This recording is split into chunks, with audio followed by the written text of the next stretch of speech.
Putin का बिगड़ा mood, blue zone में जुटा है पूरी तरह से बारूद। नया साल शुरू होने वाला है और उससे पहले रूस के राष्ट्रपति महायुद्ध के मोड में आ गए हैं। 2 दिनों के भीतर रूस ने 15 विनाशक हथियार तैयार कर लिए हैं और पुतिन की ये युद्धक चाल बहुत तेजी से जारी है। आने वाले 1-2 दिन में उनकी सेना को महायुद्ध के कुछ और नए वेपन मिल जाएंगे। सवाल यही है कि आखिर पुतिन घातक हथियारों का जखीरा क्यों तैयार कर रहे हैं? क्या वो नए साल पर महाधमाका करने वाले हैं? क्या पुतिन का ये कदम तीसरे विश्व युद्ध की तैयारी है? इन सवालों का जवाब हमारे एक्सक्लूसिव वॉर रिपोर्ट में देखिए। रूस ने 3 वॉरशिप लॉन्च की, जिनके नाम हैं सुवोरोव, ग्रैड और अनातोली श्लेमोव। Серийный ракетоносец проекта Борей-А, सुवोरोव घातक और विनाशक न्यूक्लियर सबमरीन है। ये एटमी और बैलिस्टिक मिसाइलें दागने में सक्षम है। सुवोरोव 16 बैलिस्टिक मिसाइलें लेकर जा सकती है। ग्रैड फ्रिगेट वॉरशिप है। ये लेटेस्ट मिसाइल और आर्टिलरी से लैस है। ये दुश्मन के एयरक्राफ्ट को मार गिराने में माहिर है। अनातोली श्लेमोव आधुनिक एंटी माइन डिफेंस शिप है। 29 दिसंबर 2022, दिन वही, तारीख वही, लेकिन रूस की युद्धक घोषणा नहीं। इसी दिन पुतिन ने ऐलान किया कि रूस 4 और विनाशक पनडुब्बी बनाएगा। पुतिन यही नहीं रुके, विध्वंसक ऐलान किया कि रूस अपनी सेनाओं को और सशक्त बनाएगा। नेवी को नई और मॉडर्न वॉरशिप मिलेगी। मिलिट्री को हाइपरसोनिक हथियारों से भी लैस किया जाएगा।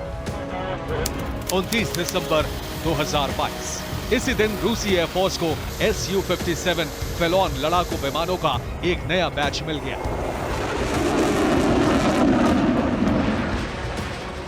फिलहाल रूसी वायुसेना को 5 Su-57 फाइटर जेट मिले हैं। आने वाले वक्त में 71 Su-57 और मिलने हैं, यानी कुल 76 सुखोई लड़ाकू विमान। और सुनिए, 5वीं पीढ़ी के लड़ाकू विमानों के अलावा यूनाइटेड एयरक्राफ्ट कॉर्पोरेशन कंपनी ने रूसी एरोस्पेस फोर्सेस को सुखोई 35S का एक बैच भी सौंप दिया। 30 दिसंबर 2022, रूस के 2 Tu-160M बॉम्बर्स ने फ्लाइट टेस्ट किया। टेस्ट के दौरान इनके हमले की क्षमता को आंका गया। ये दोनों बॉम्बर जल्द ही रूसी एयरफोर्स में शामिल होने वाले हैं। और ये देखिए, ये पुतिन की युद्धक तैयारी है, उस महायुद्ध के लिए डिप्लॉयमेंट जो रूस 2023 में छेड़ने वाला है। पुतिन ने एक न्यूक्लियर सबमरीन तैयार कर लिया है। 4 घातक पनडुब्बी बहुत तेजी से बनाने वाले हैं और रूसी नेवी में 2 नई वॉरशिप भी शामिल हो गई है। रूस की वायुसेना को 5 सुखोई 57 यानी सुखोई 57 फाइटर जेट मिल चुके हैं।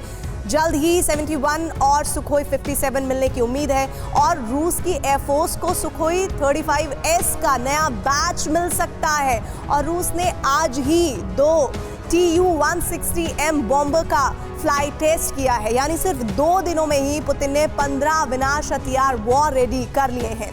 सवाल यही है कि आखिर पुतिन इतनी तेजी से हथियारों का जखीरा क्यों बढ़ा रहे हैं? क्या नए साल पर उनका कोई विनाशक प्लान है? ये 3 दिन पहले की तस्वीर है। ईस्ट चाइना सी में रूस और चीन की नेवी ने कुछ इस अंदाज में फायर प्रैक्टिस की थी। ब्लू जोन में ये वॉर ड्रिल 21 दिसंबर से 27 दिसंबर तक चली, यानी 7 दिनों तक। इस दौरान रूस और चीन की नेवी ने अमेरिका पर हमले का अभ्यास किया।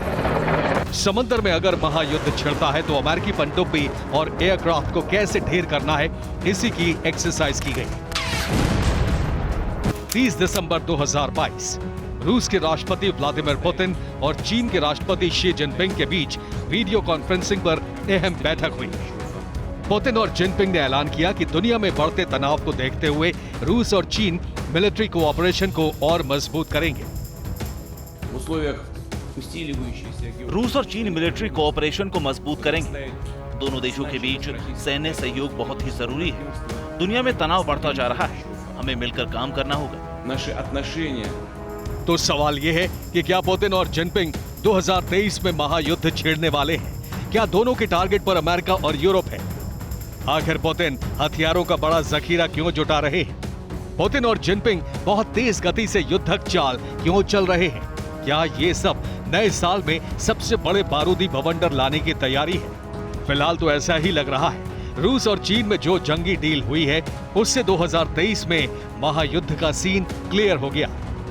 पुतिन और जिनपिंग की दोस्ती, उनका बयान, दोनों देशों की जॉइंट मिलिट्री एक्टिविटी इस बात का ऐलान कर रही है कि रूस और चीन जल, थल और नभ में सबसे विध्वंसक जंग के लिए तैयार हैं। के निशाने पर अमेरिका, नेटो और यूरोपीय देश हैं।